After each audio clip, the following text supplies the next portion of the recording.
ओम साई राम। श्री साई सच्चरित्र अध्याय 49 भाग 3 सोमदेव स्वामी का दूसरा अंश।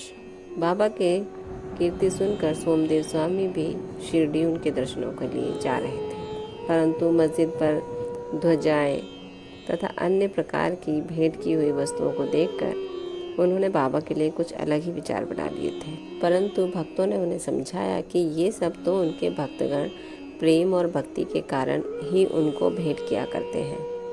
अंत में वे शिरडी जाकर बाबा के दर्शन करने को तैयार हो गए। मस्जिद के मंडप में पहुंचकर तो वे द्रवित हो गए। उनकी आंखों से अश्रुधाराएं बहने लगी और कंठ रुंध गया।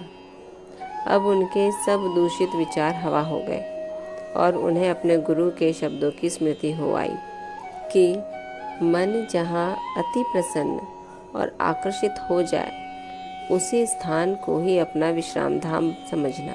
वे बाबा के चरण रज में लौटना चाहते थे, परंतु जब वे उनके समीप गए तो बाबा एकदम क्रोधित होकर जोर जोर से चिल्लाकर कहने लगे कि हमारा सामान हमारे ही साथ रहने दो, तुम अपने घर वापस लौट जाओ। सावधान, यदि फिर कभी मस्जिद की सीढ़ी चढ़े तो ऐसे संत के दर्शन ही क्यों करने चाहिए जो मस्जिद पर ध्वजाएं लगा कर रखे। क्या ये संतपन के लक्षण हैं? एक क्षण भी यहाँ ना रुको। अब उसे अनुभव हो गया कि बाबा ने अपने हृदय की बात जान ली है और वे कितने सर्वज्ञ हैं। उसे अपनी प्रवृत्ति पर हंसी आने लगी तथा उसे पता चल गया कि बाबा कितने निर्विकार और पवित्र हैं।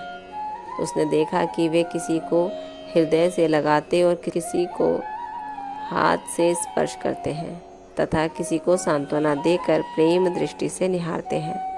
किसी को ऊदी प्रसाद देकर सभी प्रकार से भक्तों को सुख और संतोष पहुंचा रहे हैं। तो फिर मेरे साथ रूखा बर्ताव क्यों?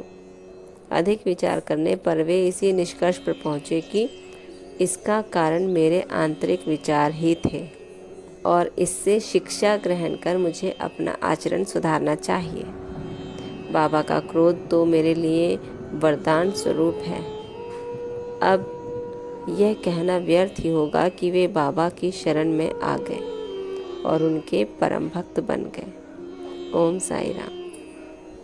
बाबा की कीर्ति सुनकर कई भक्त उनके पास दर्शनों को आए, परंतु उनके मन में शंका कुशंकाओं की जो भी उलझनें थीं, बाबा के दर्शन करके उनके सभी समस्याओं का समाधान हो गया तथा वे बाबा के भक्त बन गए। इसी प्रकार सोमदेव स्वामी जी, बाबा ने उन्हें पूरी तरह से संतुष्ट कर दिया। इसी के साथ अंश यहीं समाप्त होता है। कल अगला अंश 4 में नाना साहेब चांदोरकर पर अध्ययन होगा। तब तक ओम साई राम। बाबा आप सब पर कृपा रखें, आपको आशीर्वाद और कष्टों से दूर रखें। ओम साई राम।